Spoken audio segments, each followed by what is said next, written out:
My parents secretly forged my signature to secure a $200,000 loan for my sister's wedding. When I showed up, I realized they had given me the wrong address. I called my sister, and she laughed, saying the ceremony was over and that cheap people like me weren't allowed. So, I planned a shocking surprise upon her return. At 32 years old, a few months back, I got a call from the bank about a $200,000 loan application. The strange thing was, I hadn't applied for any loan and knew nothing about it. Later, I found out my parents had taken out the loan in my name to pay for my sister Melissa's dream wedding. Melissa, now 27, has always been spoiled, and I was never close to her. While my parents share some blame, Melissa is old enough to have thought about her choices. Even at family events we hardly interact. What shocked me most was learning that my parents, who I hadn't spoken to much in years, had taken such a big loan without telling me, and even made me the co-signer. Melissa has been with her fiancé Kevin for about a year, and they got engaged a few months ago. The loan was for their wedding, but I wasn't even invited. Honestly, I expected not to be invited, so it didn't bother me much. My parents never mentioned anything about the wedding, so I didn't think it was an issue. After the bank call, I immediately called my parents. At first, I thought there had to be a mistake, but they quickly admitted it.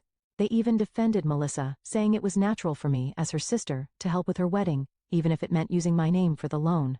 Apparently, Melissa had told my parents she needed money for the wedding, and they couldn't say no. What's surprising is that both Melissa and Kevin have jobs and should be able to afford their own wedding. Still, they claimed they couldn't handle the costs themselves. My parents said Melissa wanted an extravagant wedding, which pushed the expenses too high. They even asked Kevin's parents for help, but they refused and set clear limits. So why couldn't my parents do the same? I refused to agree to the loan, but my parents went as far as forging my signature. They thought asking me for permission would be too much trouble, so they didn't even bother to inform me. When I found out, I couldn't hold back my anger, but by then, the loan was already approved, and it was too late to stop it. Determined to fix the situation, I decided to take my parents to court. My father kept insisting, "It's only natural for you to help your sister. We're family." He tried to guilt me, saying, "Filing a lawsuit will only hurt the family," using my sister as an excuse. After hanging up in frustration, it became clear that my father cared more about Melissa's wedding than the fact that they had committed fraud. That was when I made up my mind.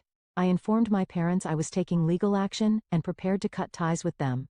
I called the bank to request copies of the documents related to the loan, and began planning my legal steps carefully to minimize any unnecessary fallout.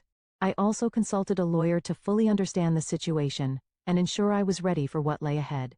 While reviewing a loan contract, I felt overwhelmed. What stood out to me was the condition that the loan had to be repaid within 3 years, a massive responsibility I never agreed to take on. My parents knew I was planning to start my own business soon. I had spent months securing funding and finding investors, and they were aware I intended to quit my job, which meant I wouldn't have a steady income for a while. Despite this, they had shown no concern for my plans. They had dragged me into a situation where even one missed payment could force me to repay the entire $200,000 loan. Feeling betrayed, I decided to take things a step further. I logged onto Facebook and searched for Melissa's fiancé, Kevin. In that moment, something inside me shifted. If my family had put me in this mess, I felt it was only fair for everyone to know the truth. I wrote a detailed message explaining how my parents had taken out a loan in my name, forged my signature, and handled all the paperwork without my consent. I advised Kevin to break off the engagement and think carefully about marrying into a family that could commit such actions. I didn't stop there. I sent the same message to Melissa's friends, relatives, and even my parents. I felt they all deserved to know what had happened. But deep down, I couldn't help but wonder if I had gone too far. I wanted to find out if my sister knew about the loan. She was always close to our parents, so it was hard to believe they'd do something like this without her knowing. When I started asking questions, my parents were furious. They begged me to take back what I had said and repeatedly contacted my sister. It turned out she had no idea about the loan or that I was made the co-signer. When she found out, she was upset about being lied to and angry that she would now have to cover the wedding costs herself. She was furious with our parents. As expected, my mother became emotional, blaming me for ruining everything and saying I had no right to get involved. My parents were angry that I told Kevin and his family the truth, but I ignored them. Looking back, I wondered if it was really necessary to support my sister so much. My parents had planned to deceive me just to give her the money. Then, I heard from my sister. She told me, "I didn't know about the loan, but you should have talked to the family before telling Kevin and his family." She accused me of ruining her wedding and her relationship. She wasn't entirely wrong. I should have talked to the family first. But did she truly know nothing about it? I started to feel uneasy. Had I gone too far by exposing the truth? Did I make the right choice? Dragging Kevin's family into this created a lot of chaos. Still, I stayed firm in my decision to take legal action. The bank responded, saying they would investigate the fraudulent loan application. Since the loan wasn't fully processed, I wouldn't be held responsible for any payments. That was a relief. A few days later, I managed to find contact information for Kevin and his family. Meanwhile, my phone wouldn't stop ringing. Calls and messages from my parents, relatives, and friends poured in. My sister also messaged me angrily, saying, "You've made a private family matter public. You went too far." She later called and said Kevin and his family were reconsidering the wedding because of what I had told them. I felt completely confused. She accused me of ruining her life, saying I had destroyed her future. She insisted she didn't know anything about the loan, or that my parents had made me the co-signer. Hearing my sister blame me left me stunned. She told me that if I had a problem, I should have spoken directly to our parents instead of cutting ties. When I emailed Kevin and his family, I admit I was very angry. But at the time, I didn't think I was wrong. I asked my sister, "You knew about all this, didn't you?" But she kept saying, "It's none of my business." I reminded her how our parents had always prioritized her over me, always saying yes to her, and now they had committed fraud in my name just to fulfill her wishes. She refused to accept this easily, and since she didn't seem to be lying, I started to wonder if I had been wrong to think she was involved. I wasn't sure if I could trust her, but I wasn't ready to let it go so quickly. The next morning, my mother called me. She was crying and begging me to reconsider. She told me that Kevin had broken off his engagement with my sister. I was shocked. My sister hadn't mentioned anything about it when I spoke to her the night before. She only said the situation was hard, without saying anything about the engagement ending. Hearing this left me speechless. My mother told me how devastated my sister was and how much she blamed me. It seemed my suggestion for Kevin to rethink the engagement made him realize how serious the situation was. My mother went on, accusing me of ruining my sister's life, tearing our family apart, and causing everyone so much pain. I listened quietly, feeling both guilty and oddly certain that I had done the right thing. Deep down, I couldn't deny a small sense of satisfaction in seeing my parents face the consequences of their actions. But I also felt sorry that my sister's wedding plans had fallen apart. When my mother finished talking, I firmly told her, "I'm not going to apologize for telling the truth. Let's not forget you committed fraud. I'm not the villain here." I criticized my parents for signing those documents without my consent. But my mother still didn't seem to understand the seriousness of what they had done. For the rest of the week I felt drained, but my mother kept repeating that I should have ignored everything for the sake of keeping the family together and maintaining peace. I managed to avoid contact with my family, but rumors started spreading quickly. Relatives began sharing their opinions about what had happened. Some supported me saying, "You have every right to be upset," while others said, "You shouldn't have made this a public family issue." During this time, my sister started posting a lot on social media, venting her feelings without naming anyone directly. Whether it was about me, her friends, or someone else, it was clear she was upset. I felt uneasy seeing people who didn't fully understand the situation, offering her sympathy and support. They wrote things like, "Some people just want to see others suffer," or "The worst betrayal comes from your own family." I didn't want to get involved in a social media argument with my sister, so I stayed silent. A few days later, my sister contacted me again. She was still upset but calmer this time. She told me, "The engagement is officially off. I'm breaking up with Kevin, and his family has completely cut ties with me." She also mentioned that she was moving out of their shared home and staying with a friend for a while. Then she said something that completely shocked me. She admitted she had known about the loan all along. After repeatedly claiming she had no idea and wasn't involved, she finally confessed she had been aware of it from the beginning. "I thought everything would work out once the wedding was over," she said. "I didn't think it would turn into such a big problem." She added that she hadn't expected the bank to contact me directly. When I asked her, "Why didn't you tell me sooner?" she replied, "I was too scared." She admitted they had planned to keep it all a secret from me because they were afraid I would ruin the wedding if I found out. But once Kevin broke off the engagement, she no longer felt the need to hide it. I couldn't believe what I was hearing. For the past week, I had been overwhelmed with guilt, feeling sorry for her situation. But now I realized she had been part of the plan from the start. She seemed upset not because her relationship ended, but because her plan to use the loan had failed.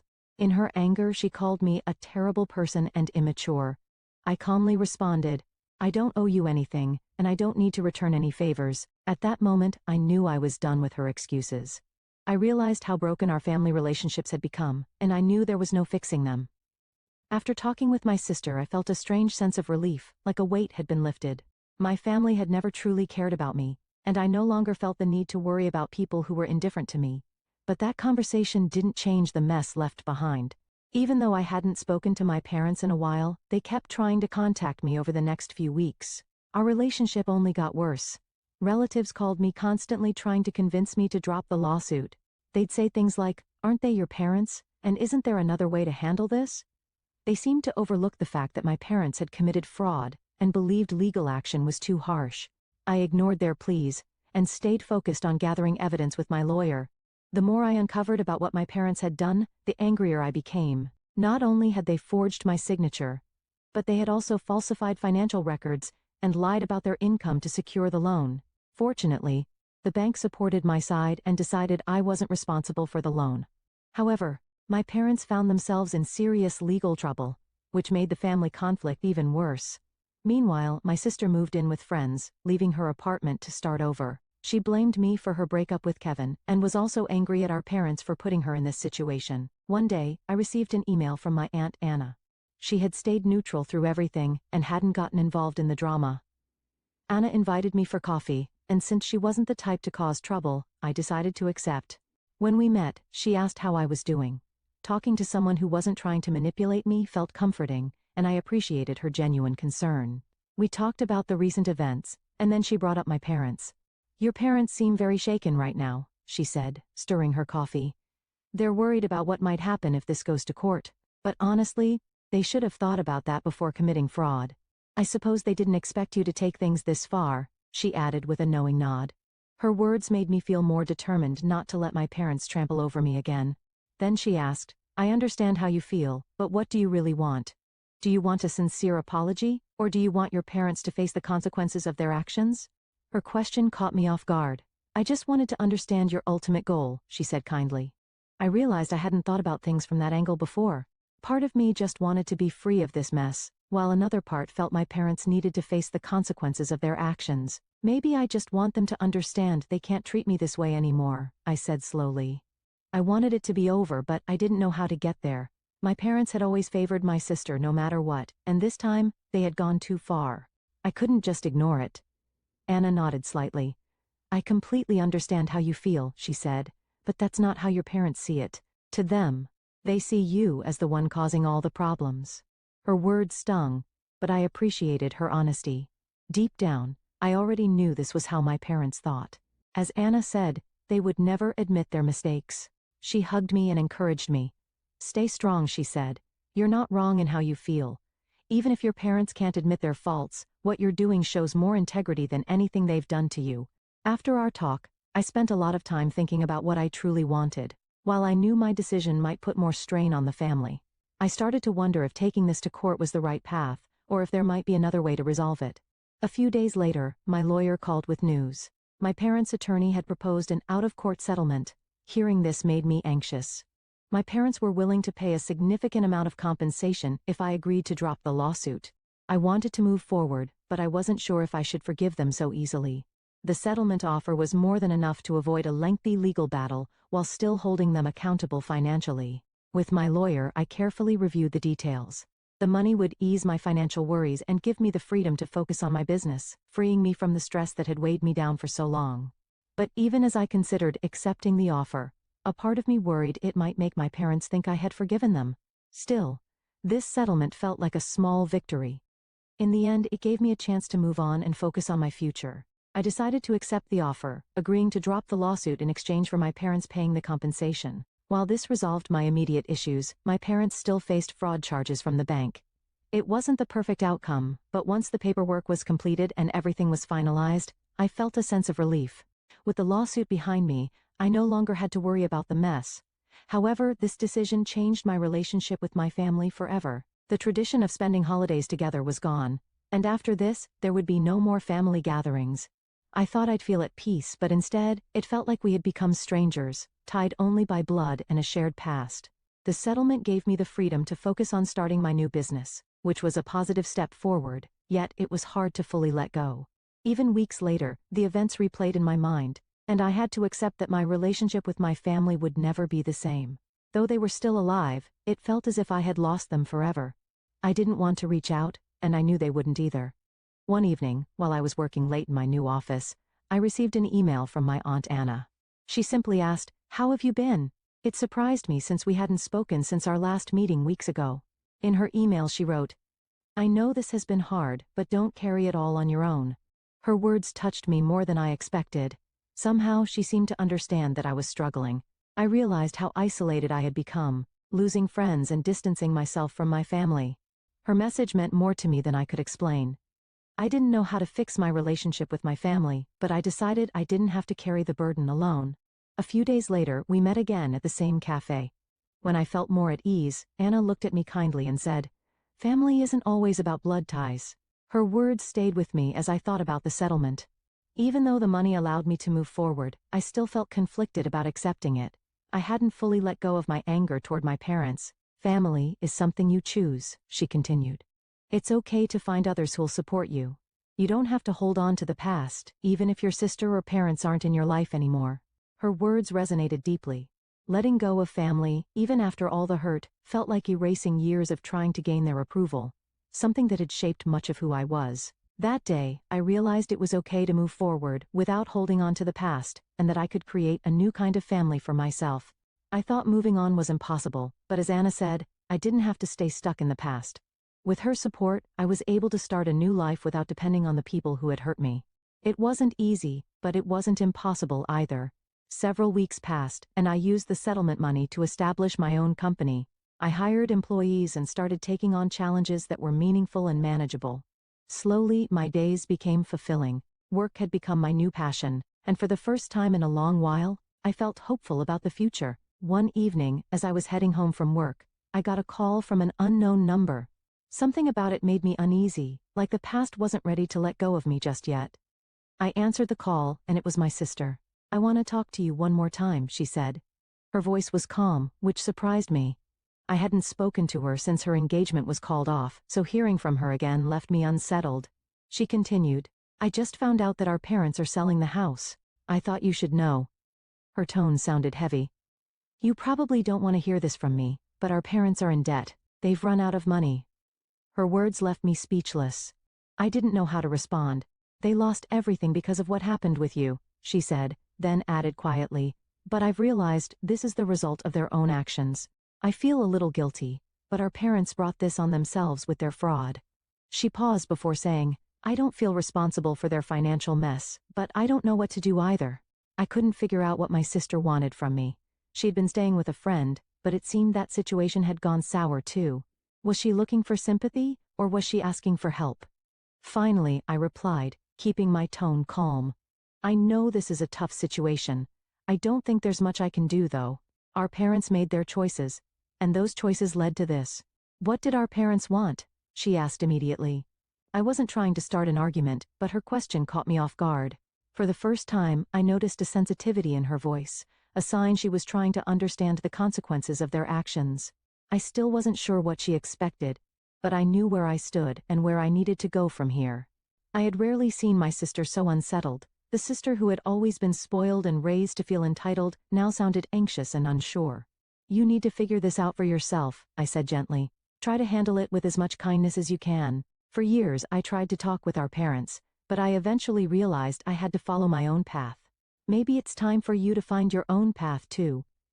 There was a long silence on the other end of the line before she finally replied, "Yes, maybe it is." After that, we said little else and ended the call. I wasn't entirely sure how I felt in that moment. A few weeks later, I heard that our parents had sold the house and were planning to move into a smaller one. Even then, I knew I couldn't fix their financial problems or solve my sister's struggles. I didn't reach out to my parents. For so long I had craved their approval, but I realized it was time to let that desire go. For the first time I was building something entirely for myself. With the settlement money, I had established my own company and started a new chapter. It hadn't been an easy journey, but I finally felt free from my parents' expectations and control. I was no longer someone overlooked. I was someone who mattered, someone who could shape their own future. And now I was ready to walk forward and live my life to the fullest.